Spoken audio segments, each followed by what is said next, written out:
की पत्नी, किस पिता की बात कर रहे हो? उस बूढ़े खूसट की। वो मेरी जिंदगी में मेरे लिए कोई मायने नहीं रखता। मेरे लिए तो तुम मायने रखते हो रूप, तुम्हारे साथ मेरी जोड़ी खूब बनेगी। रानी की बात सुन राजकुमार रूप शर्म और गुस्से से कहता है, कैसी बातें कर रही हो मौसी आप? सौतेला ही सही, पर हुआ तो आपका बेटा ना। हे मौसी, आप क्यों एक माँ बेटे के रिश्ते को तार तार करने में लगी हुई हो? रूप की बात सुनकर रानी को गुस्सा तो बहुत आया, पर कुछ सोचते हुए वो अपने गुस्से को पी गई। रानी बोली, रूप तू क्यों फालतू की जिद पे अड़ा है? भूल जा सब बातों को और आजा मेरे पास। इतना कह रानी रूप का हाथ पकड़ लेती है और उसे अपनी ओर खींचती है। रूप तुरंत हाथ छुड़वाता हुआ कहता है, मौसी लगता है आपने अपनी लाज और लज्जा बिल्कुल त्याग दी है। आपको शर्म आनी चाहिए ये सब करते हुए। जब रानी चंद्रिका ने देखा कि ये तो किसी तरह भी मानने वाला नहीं है, तब रानी बोली, देख रूप, अगर तू मेरी बात नहीं मानेगा तो बहुत पछताएगा। अभी तूने मेरा प्यार ही देखा है, मेरे क्रोध से अभी तू अनजान है। रूप ये कहते हुए चल पड़ा। ठीक है मौसी, जो तुम्हें करना हो कर लेना, मैं जा रहा हूँ। रानी चंद्रिका गुस्से में बोली, तुम मेरी इच्छाओं को दबा कर जा रहे हो, इसका परिणाम भुगतने के लिए तैयार रहना। जब राजा के आने का समय होता है तो रानी अपने कपड़े फाड़ लेती है, गहने उतार फेंकती है और बिस्तर पर पड़कर सुबक सुबक कर रोने लग जाती है। राजा आकर रानी की ऐसी हालत देख दंग रह जाता है और पूछता है, क्या हुआ रानी? तब रानी रोते हुए अपना त्रिया चरित्र दिखाती है और कहती है, क्या बताऊं महाराज, मुझे तो कहने में भी शर्म आ रही है।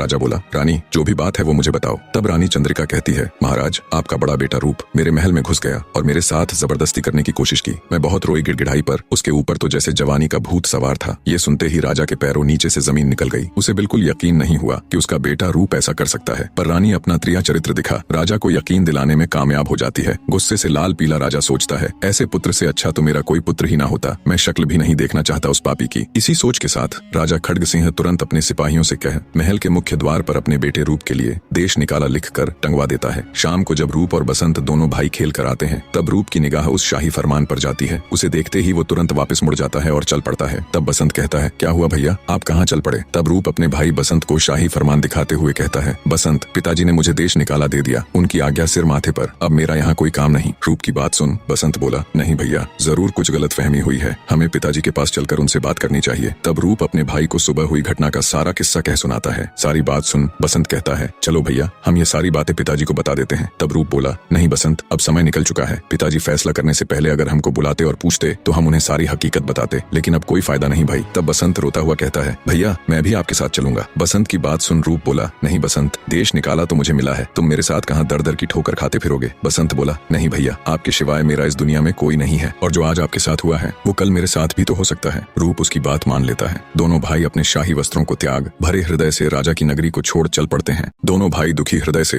राजा की नगरी को छोड़कर चले जाते हैं। चलते चलते दोनों भाई जंगल में पहुंच जाते हैं और आपस में बातें करते हैं, अगर आज हमारी माँ जिंदा होती तो क्यों हमें ऐसे दर दर की ठोकरें खानी पड़ती। चलते चलते दोनों भाई थक जाते हैं तो एक पेड़ के नीचे विश्राम करने के लिए बैठ जाते हैं। ठंडी हवा के झोंकों और थकान के कारण दोनों भाई वहीं सो जाते हैं। तभी एक सांप आकर बसंत को डस लेता है, जिससे वो नींद में ही चल बसता है। थोड़ी देर बाद जब रूप उठता है और बसंत की तरफ देखता है तो बसंत के नीले पड़ चुके शरीर को देख उसे समझते देर न लगी कि उसे किसी सांप ने डस लिया है। रूप दहाड़े मार मार कर रोता है और कहता है, हे भगवान, तू मुझसे किस जन्म का बदला ले रहा है? मेरे भाई की जगह मैं क्यों नहीं मर गया? आपने मेरी किस्मत बड़ी ही खोटी लिखी। बचपन में हमारी माँ हमें छोड़कर चली गई और अब मेरे जीने के इकलौते सहारे मेरे भाई बसंत को भी आपने मुझसे छीन लिया। हे भगवान, ये आपका कौन सा न्याय है? रोता बिलखता रूप अपने भाई बसंत के लिए कफन लेने के लिए चल पड़ता है। चलते चलते वो एक नगरी के नजदीक पहुंच जाता है। उस नगर के राजा का उस दिन स्वर्गवास हो गया था। उस नगरी का ये नियम था, जो भी राजा के अंतिम संस्कार के लिए ले जाते वक्त उसकी अर्थी के सामने आ जाता, उसे उस नगर का राजा बना दिया जाता। संयोगवश जब नगर के लोग राजा के पार्थिव शरीर को लेकर उसकी अंतिम यात्रा के लिए जा रहे थे, तब तक रूप भी नगर के द्वार पर पहुंच गया। रूप जब अर्थी के सामने आता है तो नगर के लोग नियमानुसार उसको अपना राजा मान लेते हैं। दूसरी तरफ जंगल से महादेव पार्वती गुजर रहे थे। जब पार्वती ने मरे हुए बसंत को देखा तो वो महादेव से बोली, हे महाराज, देखो ना कितना सुंदर युवक है और भरी जवानी में इसकी मृत्यु हो गई, आप इसे जिंदा कर दो। तब महादेव जी पार्वती माता को मना करते हैं और कहते हैं, हे प्रिय, ये मृत्यु लोक है, यहाँ सबके अपने कर्म और दुख